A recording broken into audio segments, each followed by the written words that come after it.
Okay, good morning, Tatay. Good morning. Good morning, everyone. We're live now, and I would like to invite you all to click the link above, yung nasa group natin, para mababasa ko yung mga comments ninyo, mababasa namin yung comments. We are here again on our webisode 2, Tatay, on the Yes. marriage empowerment toast. So, bago Toast. tayo mag-toast muna. So, we have to recall this morning, Tatay, kung anong nangyayari sa atin last week. And this is already a weekly program of Marriage Empowerment Tribe.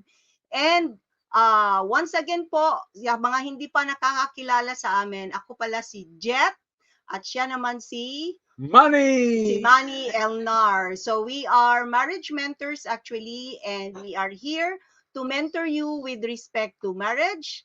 And sana meron kayong matututunan sa amin for this morning. This is our So, second episode already. yeah, this is our second episode on In this Marriage month Empowerment of Toast. February. Okay. So, medyo masaya po kaming lahat dahil maraming nagko-comment, maraming nag-i-engage Yes. sa first episode namin, and thank you po sa presence ninyo.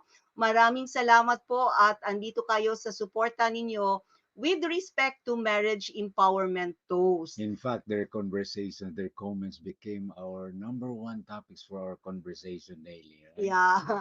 So, once again, meron kaming piniprepare sa inyo ng mga chika-chika with respect to marriage. And we will first recall ano nangyayari kasi isang week na uh, medyo baka nakalimutan na ng mga audience natin kung ano nangyayari last Tuesday, last February 2. Yes. So, meron tayong tinatawag na anatomy of love ni Sternberg ata, isang ating uh, Marriage expert. marriage expert. So may share kami na screen sa inyo para medyo makikita ninyo kung anong nangyayari sa Tuesday na last week, February 2. So mayroon tayong tinatawag na love triangle, Yeah, no? for sure they will remember the triangle. Oo.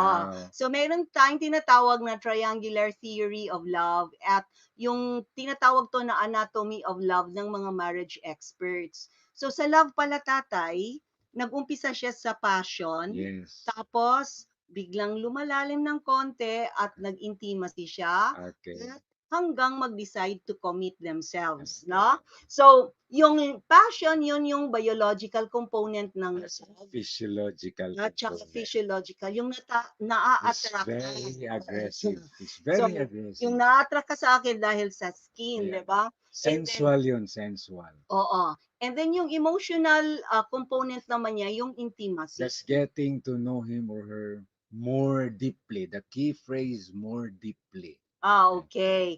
And then for the cognitive component, na ito na yung will, ito na yung nagdedesisyon ka, na ito na yung taong pakakasalan ko, it's the commitment. Yes. So, medyo maraming nalilito nito kasi minsan makikita natin yung mga karanasan ng ibang tao na nahihirapan silang mag-commit with each other, di po ba? Yes, So, especially in the modern times, in the current times. yes. So, bago natin itutuloy yan, meron din tayong tinatawag na love styles. Bago yan. Oo. So, meron tayong pag absent si passion, intimacy, at si Okay. commitment, tinatawag natin na non-love. Wala talaga. Sternberg yun. Sa kay Sternberg. Oo. representation. Okay. So, pag ang nandun lang, yung passion, walang intimacy at commitment, tinatawag natin infatuation. Infatuation. Tapos, pag intimacy lang, liking yung style mo. Pero pag commitment lang, wala namang passion at intimacy, empty naman Walang siya. laman, Walang laman Wala yung talaga love yung ninyo. laman. Oo. Tapos pag passion at intimacy naman ang meron pero walang commitment, yun yung romance stage. Romantic. Diba? Yung romantic Common yan sa love. mga boyfriends at saka girlfriends. Yes. At tapos, pag may passion, may commitment, pero walang intimacy, foolish lang. Kalulukuhan yan. Kalulukuhan kasi gusto mo siya, Kabaliwan yun, ayaw mo kabaliwan. namang i-touch, ayaw mo namang akapin, di ba? Okay. So, Pero 'pag may intimacy at commitment tapos wala ng passion, tatay. So, companionable love. So, yun yung mga nangyayari sa medyo may edad na physically they are not able, siguro yung iba nagkasakit na. So, meron namang intimacy at commitment, kaya lang yung passion medyo hindi masyadong But malakas. take that up later because may remedy yan. May remedyo yan. Okay. Pero pag present si passion, si intimacy, at saka si commitment, of course, mayroong tinatawag na consummate love. That is Oo. perfect, no? Perfect na siya na love. The, So I would like to also review on the how to cultivate passion. Kasi inaano niyo sa amin tinuturo niyo sa amin na meron namang tinatawag na pwedeng palakasin si passion. So, cultivating. Para yung farming, nagko-cultivate tayo ng passion. yes. So, pag ang tanim hindi dinidiligan, hindi linalagyan ng fertilizer, mamamatay talaga yan. Walang sunlight, Kaya nga yung first dilig. part First, is practice meaningful touch, touch. plan mutually enjoyable experiences, kaya dapat may escapade kayong mag-asawa. And it must be enjoyable, of course. Of course, and then compliment your partner daily. Okay. So, yun yung sinasabi natin last week. And how to cultivate intimacy, spending time together. Okay. Togetherness. Ito, nagkamali tayo, di ba? Oh. Listen with a third ear. Not third eye. Yeah. Third ear. Exercise Oh, yan third ear. So, listen with May a third pangatlong ear. ear pala yung babae. Oh, dapat nakikinig. Nakikinig. And then Okay. practice unconditional Of acceptance. course. So, Acceptance is needed. kung ano mang merong templa, yung Oh. ano mo, yung partner mo, you just have to practice to accept it. And then focus on commonalities. Oh. Kung ano yung meron ka na common sa partner mo, dapat ifo-focus nyo yan para ma-cultivate yung In fact, intimacy. commonality is a requirement for dialogue. Otherwise, conflict will be there. Okay. And then the last thing but not the least is you have to explore spiritual terrain together. Yes. Kasi may nakikita tayong research na sinasabi na pag mataas yung spiritual quotient ng mag-asawa and medyo maliit yung chances na magse-separate sila. So this is one way to cultivate intimacy. So, another thing na inaano natin last Tuesday is cultivate commitment. So, assess the high value of commitment. Gaano ba siya kahalaga sa inyong mag-asawa yung commitment? And sa commitment dito, titingnan mo na kung ano ang pangangailangan ng partner mo. Of course. And then, honor your partner's promise. Okay, that's very important. Bago tayo, meron naman mga promises and promises are not made to be broken, Classic yan. Oo. And then make commitment part of your being. Yung ikaw na talaga yon, yung nasa loob mo na, part na sa way of life mo na pag sinasabi mo, ginagawa mo. So you will be breaking yourself if you break your commitment. Yes. Okay. So making commitment part of your being. So siguro hanggang dyan muna yung natin last Tuesday, and we would like to acknowledge the presence, no? Good morning po. Good morning. I-show natin. Okay. Good morning. Good morning to everyone. Good morning to everyone. So, yun, nagre-review pa lang tayo, kakaumpisa pa lang natin, nagre-review tayo kung ano yung na-discuss natin last week. Nandun sa teaching profession, right? Nagre-recap before the start of the lesson. Yes. Huwag kang tumitig sa akin, doon ka tumitig sa camera. Parang in love talaga sa akin yung asawa ko. February ngayon. Oo, so February. Ibig. Okay. So, yung first week natin, yun yung in the beginning, Genesis of love before marriage. That's a So, great term. Genesis of love. Beginning Bigate of naman love. yun, Genesis of love. So, sa ngayon, tatay, mayroong mga trending na nanood ako sa Facebook. Mayroong mga trending, yung mga, lalo na sa mga celebrities, yung mga nagva-vlog. Kasi, oo, kasi February Love Month daw. Yung mga tanong nila, Totropahin, Jojowain, hanggang doon lang. Pero sa akin, kailangan mayroong pangatlo. Totropahin, Jojowahin or aasawahin. That Oo. would be, Kasi, that would make the difference. yeah, that would Okay. make the Ano difference. yung una? Trotropahin. So, Totropahin. friendship lang ba? Hanggang friendship lang ba? Totropahin. Trotropahin. Ano? Jojowahin kung pwedeng boyfriend-girlfriend Okay. relationship. Wala na ko Pero talaga sa iyong mga hindi friend. sila tinatanong eh. Hindi nila tinatanong kung aasawahin Asawahin. ba. So, like Okay. for example, may tinatanong na celebrity, paano ba si Piolo Pascual? Hmm? Trotropahin, jojowahin, aasawahin. Kayo nga dyan sa mag-comment Comment. nga kayo, si Okay. Piolo Pascual, trotropahin, jojowahin o aasawahin yung Asawahin. bahay. Okay. So, Sige nga, comment. trotropahin, comment kayo sa baba. Engage naman kayo. Oo, mag-engage kayo This is para for fun and for our joy this morning. oo. So, wala pang sumagot ata. Wow! Aasawahin daw! Ah! Yes, Ma'am Benes, aasawahin talaga. Ang daming sumagot na aasawahin si Piolo Pascual. Yes, thank you for joining. And then, meron pa tayong isa. Oh, let's say, Daniel Padilla. Totropahin? Jojowahin? Meron pang sumagot na isa. Talagang trotropahin niya si Piolo. Totropahin. Ano ba yung tutupakin lagi? Ah, Ano yun? maganda talaga. Oh, kasi wala ako sa mga dictionary na yan. So, Oh, si trotropahin, yung hanggang barkada Barkada na. lang So, may isa tutupahin. tayong ano, na Kasi yung nasa isip ko, trotropahin. yung si Father Trupa sa Yung Ah, nagbabantay sa Zoom. oh, so tutupahin. Okay, sige, sige. Si Ah, Pascual. No, eto, si Daniel Padilla. oh, Sa akin kasi mukhang bata si Daniel eh. So, siguro trotropahin ko lang si Daniel Padilla. So trotropahin. So, ayun. Si Daniel Padilla, trotropahin. Ano kaya kung si Gabby Concepcion? mm, Kasi, we were in our youth when they were married with yeah, that Sharon. was 80s, 1980, 81. 1981, Sometime parang gano'n, 81. Okay. 1981. Wow! Ano ba yan? Trotropahin si Gabby Concepcion. So, tingnan mo. So, sa ngayon, mukhang wala pang sumagot na aasawahin. So, sino nga ba? Well, siguro si si Prince Charles. Trotropahin, jojowahin, aasawahin. Si Prince Charles o kaya si William. No?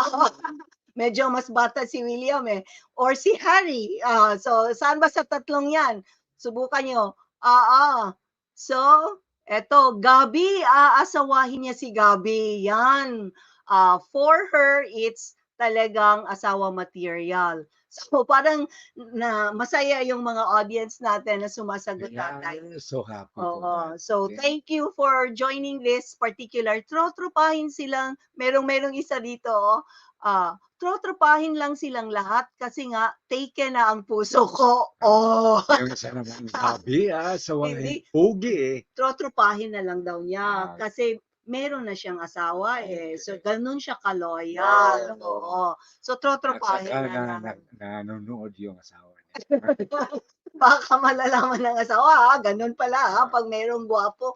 So, yun, yun nga, yung trotropahin, jojowahin, aasawahin. Yung pangatlo talaga, yun yung parang humihinto ka, nag-iisip ka, nagdi-discern ka, eto na ba talaga Lord, yung bigay mo sa akin, tama kaya yung decision ko. So, kaya yung pangatlong component ng triangular theory of love ni Sternberg, yung focus natin sa umagang ito ay tungkol sa commitment. So, tingnan natin yung para malilay natin yung foundation ng love talaga. So, alam na natin na mayroong anatomy of love.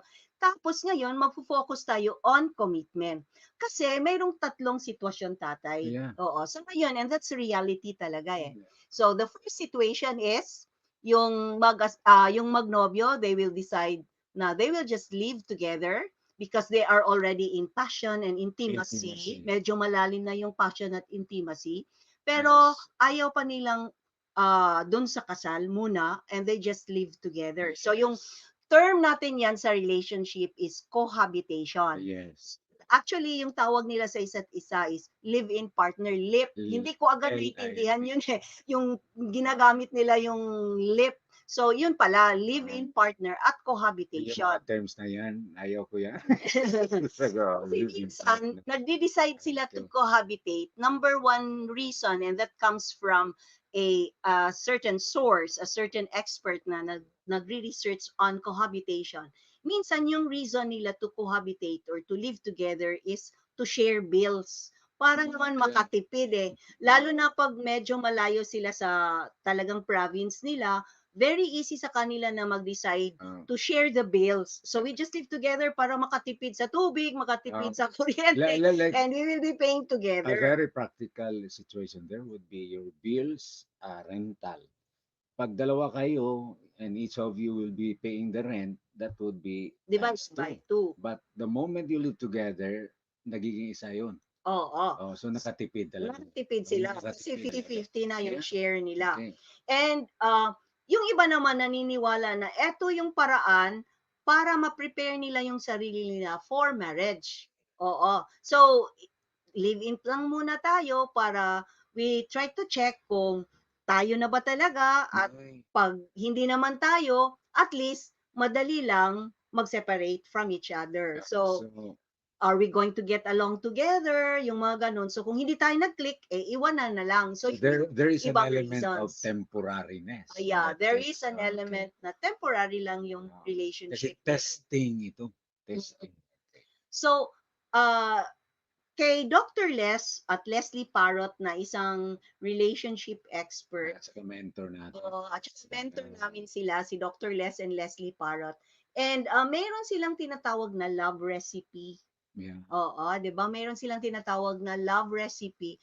Yung passion, yung intimacy, at saka yung commitment, eh magkakaroon ng recipe yan. 'Di Mm. ba? Isang recipe siya of love na dapat merong ano tatay, ano yun? Merong ingredients. Meron siyang So, if ingredients. I may continue this love recipe by doctors Les and Leslie Parrot, you have here the hot ingredient of love, which we call as passion. Still on the theory of Sternberg. Okay, so passion is the hot ingredient. The hot ingredient. While there is a warm ingredient known as intimacy, there is a cold ingredient known as commitment. So in this love recipe, commitment is the cold ingredient. Now, the question here is why hot, why warm, and why cold ingredient? Your passion, this is very impulsive, this is very aggressive, this is very hot.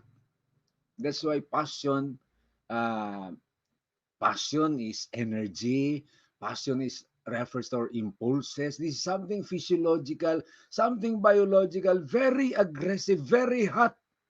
That's why it's the hot ingredient of the love recipe. But this is very needed and very necessary the moment you want to know more deeply about the other person.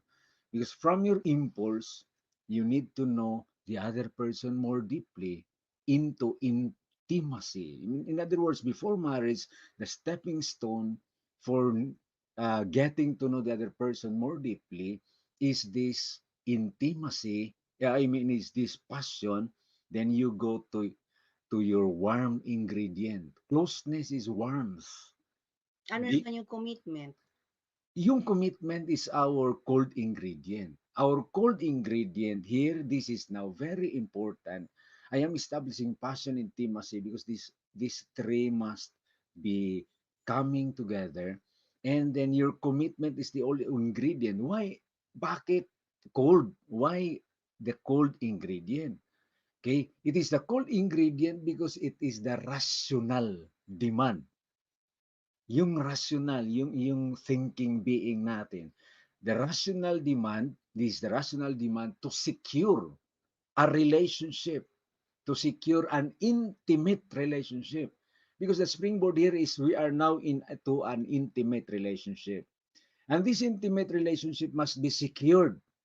And this security comes in the form of commitment. And it is called ingredient because of the following reasons. Philosophy people will understand this well. Number one, it is rooted. Commitment is rooted. Nagagaling ito sa the innermost part of human nature. Okay, the innermost part of the human nature, which is actually the soul. The soul is the spiritual component of man. And from the soul springs, okay, from the soul springs what is known as the mind, consisting of the intellect and the will. Okay, consisting of the intellect and the will. Now, if we speak of the will of the human person, this has something to do with volition and decision. Commitment is decision. When one decides to marry, okay, he then commits his entire being, his mind and his heart, which he, with the soul, okay, he commits his mind and his heart to be one with the other person to whom he is passionately intimate with. Kasi yung analogy natin is if you go deeper, the deepest part of the sea is very cold. Or the I've gone into ocean. swimming. No, if you are in the bottom of the ocean, not the ocean, but the sea, if you are there, if you are into swimming, yung sa ibabaw, yung sa surface, talagang mainit yon. Noisy, agresibo yon. But if you go deeper, then you feel the warmth. But if you go to the deepest part of it, you will feel the coldness, the solitude, the serenity, innermost part. So when one commits, when one decides, that is the cold ingredient of the love Love. triangle. It's the Mm-mm. cold ingredient. So it's a security. That's why we were speaking of mooring. Okay? Na dapat i-secure talaga siya. Kaya 'pag naglilip lang, nagko-cohabitate lang, merong mga emotions of insecurity dahil Yes. hindi namu-moor, hindi nasi-secure Mm. yung desire ng isang partner Yes. na this will be the person that I will be with until death do us part, yung Yes. gano'n. Because there are consequences of this cohabitation. Without commitment, there are consequences like the woman getting pregnant. Because it is intimacy, there is warmth. And they are Actually, passionately, tay sa oh, research din, tinatawag nila itong usually nagsla-slide. yeah. Sliding daw at hindi deciding. Mm. So usually yung nagko-cohabitate, they just slide and one day they will just see na hindi ko na pala gusto tong partner kong ito eh. So sliding Mm. and deciding kasi from research, yung satisfaction daw less satisfied in marriage pag nasa level lang kayo ng cohabitation and more likely to separate ways. Nasa So, research yan. nasa research yan. Data yan. Dated Evidence-based tayo. ebidensya yan. Okay. So, this is to help also singles who are with us now sa page natin, sa YouTube channel natin, in our group, no? Na kung single pa lang kayo, eto yung mga consequences at nakikita na to sa research, no? Na magsa-slide back yung mag-partners and they have the difficulty deciding. And at the same time, meron silang less satisfaction in marriage and madali silang magsabing hiwalayan na. And at the same time, meron ding tinatawag na gender asymmetry. Yung hindi Bigat na magkatulad, terms. yung mabigat tong term na to, gender Gender asymmetry. asymmetry. Ano ba Oh, yan? good morning. Good morning, Ma'am Miriam. So, let us acknowledge the presence of Ma'am Miriam, Good Ma'am morning, Ma'am Bennett. Miriam. Marami tayong Ma'am Bennett. nandito, no? Ma'am So, Bennett is okay. okay. So, going back to gender asymmetry, a gender asymmetry, yung meron naman talagang difference yung pag pag-understand, pag-iisip ng babae at saka ng lalaki, yung perception niya, merong magkaiba. Pero pag nasa cohabitation stage kasi, yung babae, yung thinking niya living in with a partner is this is a way, a step toward marriage. 'Di ba? Yun yung expectation niya eh Yeah, na oh, good. pakakasalan ako Oh. nito dahil we are already So together in one she bubong. is actually welcoming the prospect of securing herself.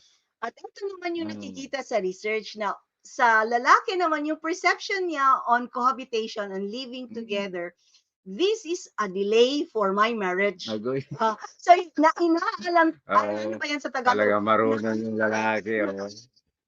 Yung Oo. marriage. Anyway, intimate na tayo eh. Intimate na Passionate na tayo. tayo. Pag, na, So, pag nakuha ko yun, na hindi pa tayo kasal, yes, yun. bakit Yung, magpapakasal pa ako sa iyo? diba? Oo. Ikaw, lalaki ka Why? naman. Si Repente yan. Natin siya. So, ganon yung Ah, merong lumabas sa research na gender asymmetry na nag-oo yung babae dahil akala niya this is a step toward marriage. Pero yung lalaki naman nag-propose siya ng living together to test, to share bills, siguro practical aspect nito.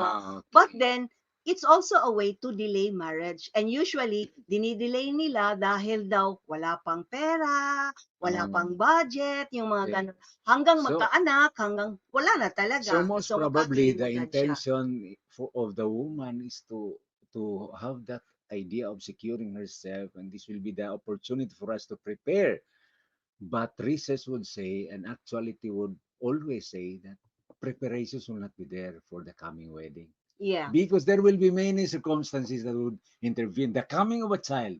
yeah. Oh, So, yun yung unang sitwasyon mm, na tinitingnan natin okay. for commitment, no? So, siguro yung commitment na sinasabi mo na talagang nasa ilalim na napakahirap, Napakalalim yun. Oh. mahirap idesisyon ng tao at marami siyang alibi or whatever. So, yun yung first situation that yun, merong passion, merong intimacy, but they just have to miss commitment. Romantic Oo, love style. romantic Yun. love And yun. I call it adventure lang. Mm, Adventure sa mm, buhay. No? mm. Na naglilive in So, adventure. yung pangalawang sitwasyon naman, tatay, merong passion, merong intimacy, commitment, kaya lang pinapili. Okay. So, gusto kong magpakasal sa'yo. So, Oh, pero, will it be a civil wedding or a church wedding? uh, Saan ba dapat ako as a woman or ikaw as lalaki, saan ba tayo dapat or ano ba talaga ang pipiliin natin? Kasi uh, we are not judging anybody here. We are yes. just trying to Present present the the reality. scenario and Uh, the yung reality. reality kung It's ano. up to you to decide. Okay. So, eto. So, civil wedding or church wedding. So, I will now commit. So, pwede Oh, na tayong magpakasal. oh. Meron na tayong konting budget for that. Okay? So, ano naman ngayon? Gusto mo bang um, civil wedding lang or gusto mo ba ng church wedding? And what's the difference between the two? What's the usual response between the wife the man and the woman? For men, usually it doesn't care, it doesn't matter. Just wedding civil. We prefer civil wedding. For men, for women, usually Church wedding. ah So ako dapat church wedding. uh, Parang general ano na yun sa this babae wedding, na, 'di ba? general. Sino Uh, hindi nagdi-dream na oh, nagsusuot ng wedding gown, sinong na hindi uh, nagdi-dream na mayroong malaking banquet, yung oh. reception, yung mga ganun. Video yung mga malakihang entourage. Oh, Yung mga little things mean a lot to oh, us. Para sa inyo, little things. Pero sa amin, it mean a lot to us na yung ano. So, sino ba namang hindi nagdi-dream ng ganon? Pero ikaw, lalaki, siguro usually you think of a civil wedding, no? So, mas madali kasi yung civil wedding. But what is the difference? What is the difference? now let's present the scenario, the circumstances, the requirements, the effects of both. First, if the couple decides for a civil marriage is basically a legal contract. Mm-hmm. It is a legal contract. That's why what is required as the solemnizing officer is not a minister of the church but a minister of the law because it's a legal contract. So therefore, you go to not to a priest, to a pastor, you or an imam, you go to a judge, you go to a mayor, minister of the law, officer of the law. And the setting here would not be so colorful because you will be going to a legal space like a court, like the office of the mayor. Okay. And then what is being emphasized here in this legal contract are things like rights, duties, and obligations. Under the law, what is the effect? You become my legal wife, and as such, I, as your husband, has certain rights and obligations to you.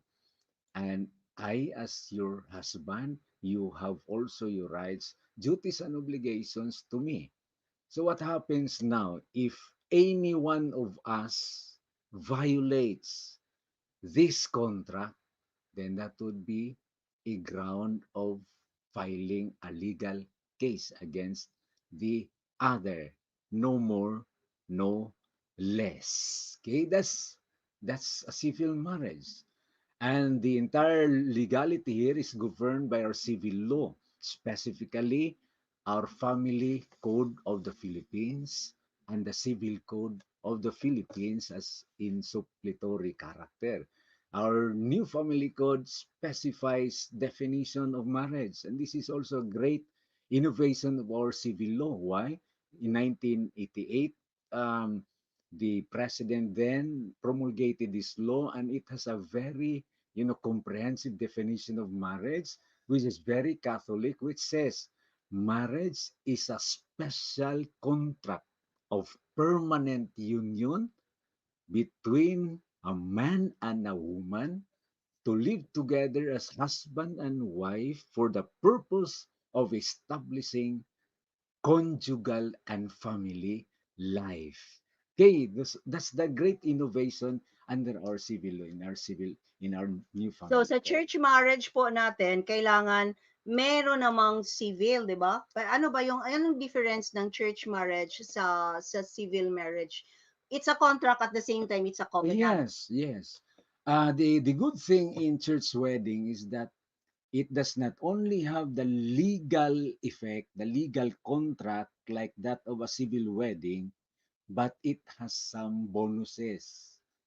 It has some other component, which is the spiritual aspect of it. Okay, so it has a deeper, what happens to commitment here? Civil wedding, you have legal commitment. But insofar as church wedding is concerned, you have a deeper commitment level. You have your spiritual Commitment. commitment. No? Mm. May spiritual commitment tayo, defined as uh, Not bo- just a simple contract but not a just covenant. as a covenant. Why? Because here we have the husband and the wife becoming one flesh. You cannot hear that in civil wedding. Husband and wife, the two of them become one in a covenant. But aside from that, these spouses being united into one flesh also has a covenant with their creator God, and that completes the entire spiritual covenant in a church wedding. Okay. So, kung ikaw ang papipiliin, which is a better option?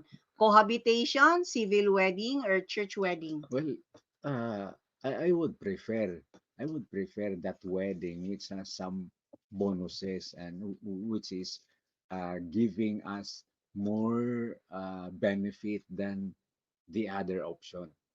Kasi ang nakakaganda rin kung church wedding naman, it's not just the mere contract which is written in a paper na eto yung mga obligasyon natin, eto yung mga responsibilities natin. But this time, eto na yung love triangle na kasali natin si God. 'Di ba? Yes. So kung mayroon naman tayong husband and wife, and then yung pangatlong point ng triangle is God, because God is the source of love. And Yes. remember that we are talking here of the anatomy of love. Yes. So, dapat kasali siya. So, yes, of course, there are people who are deciding to cohabitate for practical reasons. And we have mentioned already na mayroong gender asymmetry na si babae nag expect na pag nag-cohabitate sila, pakakasalan na siya, at si lalaki naman, this is just to delay marriage, no? Pero may iba na nagde-decide for civil wedding na eto yung parang nasa contract level lang talaga sila. Yes. Na it's more the recognition of them as legal partners, as husband and wife Yes. by the government. It's na an agreement, a eh, legal yeah, agreement. it's an agreement na sa mata ng tao, tayo na. Okay, Okay. so this is binding sa mata ng tao. Oh, Pero yung sa church wedding, yung better option, naging contract siya sa mata ng tao, tayo na, but at the same time, it's a covenant. It's an yes. agreement na spiritual na yung agreement dahil nakikipag-connect na kayo with respect to the source of love. So, Yes. yun yung better option. Kaya, uh, minsan, meron namang mga babae talaga tatay na gusto na sa church wedding. Yeah. Hindi naman kailangan na magarbo yung wedding Yeah. because churches now offers we offer some mass weddings, di ba? Mm. So ang mahalaga siguro is the understanding na sino ba yung kasama sa agreement natin.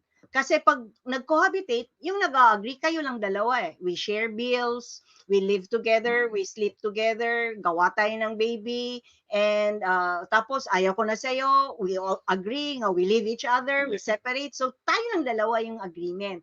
Yung sa civil naman, mayroon ng kasaling government. Yeah. Kasi it's the requirement of the government for them. It's a contract Yeah, that is authenticated by law, and government is there to protect that agreement. yes. Tama. And it's also a way na medyo may habol na si babae. Yeah. May habol na si babae. Pag magkukontra ka ng pangalawang marriage, bigamy talaga. May habol na si babae. At the same time, yung mga benefits ng mga babies, kung Yeah. merong SSS benefits, Protected and secured by law. GSIS, yon meron ng konting It security. is marriage actually, but Yes. only on the level of a legal agreement, a Oo, legal contract, oo. protected by law. So protected na sila. Kaya lang pag yung mag-asawa, yung mag-partners go deeper to the Yes. cold element, to the cold component of marriage, which is commitment, eto you really have to include the source of love. Yeah. Kasi pag wala yung source of love, which is God, parang nagda-dry up eh. Okay, in So, the journey of marriage, later after marriage, you have your honeymoon, but later on, the statistics would show there is a tendency of, of intimacy, passion to dry up in the journey. yeah. That will affect the love. That's why may marinig tayong mga nandoon na sa 60 years old, 50 years old, ay nagbe-break up. Yung mga lolo, Mm-mm. lola. What happened? We will have another episode for Yeah, that. we will Probably have next an week. episode Okay. for that. Bakit kaya nangyari na nawala na yung love nila? I don't love you anymore. So ano ba yung source ng I don't love you anymore, no? So I don't love you anymore. Bakit ba nawala yung pag-ibig ko sa iyo, yung passion, yung Ah, parang ayaw ko nang magpa-touch sa iyo. Ayaw parang gano'n eh. ah, So parang so parang ano na yung feeling ko yung kung tina-touch ka ng magising asawa ka mo. isang umaga and then you will just simply say, I don't like this wife anymore. Parang gayuma. Parang ginagayo mo ka lang, nawala na Dahil yung lagi pikto. effect ng gayuma. So, Ah, kaya napakahalaga yung topic natin na ah, to build a solid foundation because we are talking of anatomy of love, and the third important component of the anatomy of love is commitment. And sabi pa nga ng mga expert, isa itong ingredient for a happy and a healthy let marriage. me go back to yung Yes. spirituality niya. If Mm. we commit uh, in a church wedding, we are going to the deepest part of human nature in us. And this is the only way to connect to our Creator. Spirituality is known as the soul of marriage. And in this spirituality, we end up connecting ourselves with our Creator, our God, in this covenant. And if we connect to this God of ours, God is the source of love, eternal source of love. He is in Himself love. So that is why in our journey of married life, we can never run out of supply of love because we are connected. This is the better option of church wedding. There is spirituality in it. There is connection with our God, which becomes the soul of our marriage. And when we are connected to our loving God, we will never run short of supply of love in our love tanks. And because of that, in our journey, going higher and higher in difficulty, we will never run short of our love, our passion, our intimacy, and commitment until we reach our common end in mind. Perfect love, the summit of love. Mm-mm. Okay. So that's why we have to say that to sustain our journey as married couples, we must be in constant connection with God, who is not only the source of love, but love Love in in himself. himself. Oo. So Okay. so yun yung wisdom kung bakit kailangan yung church wedding. So of course, meron namang binigay na free will yung Panginoon, Mm. but there is always a better There's option. always a better. Okay, there is always a better option. So kung naiintindihan lang ng bawat tao na nai-inlove tatay, kasi si passion hot na hot Hot na eh. yun. Oo. Oh. Wala tayong magawa yan. Oo. Nobody can prevent passion. Oo. It's very aggressive. Very aggressive si passion, tapos very forward naman to intimacy, 'di ba? Very forward to intimacy na minsan yung isa hindi pa ready, tapos talagang gusto na nilang maging intimate to each other, kaya they come to a point that they have to decide. So are we Yes. just going to live together,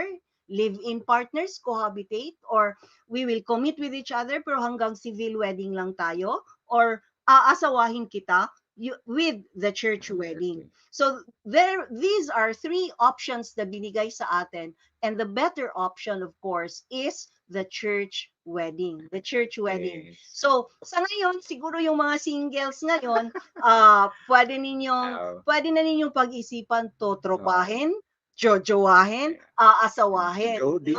going deeper into your Yeah. discernment. Ito this discernment. So, reality naman yan. Kung siguro nandyan ka sa tabi ni, sino ba yung apelyido nila ni William? Prince Charles, Prince William, yung mga ganun ba?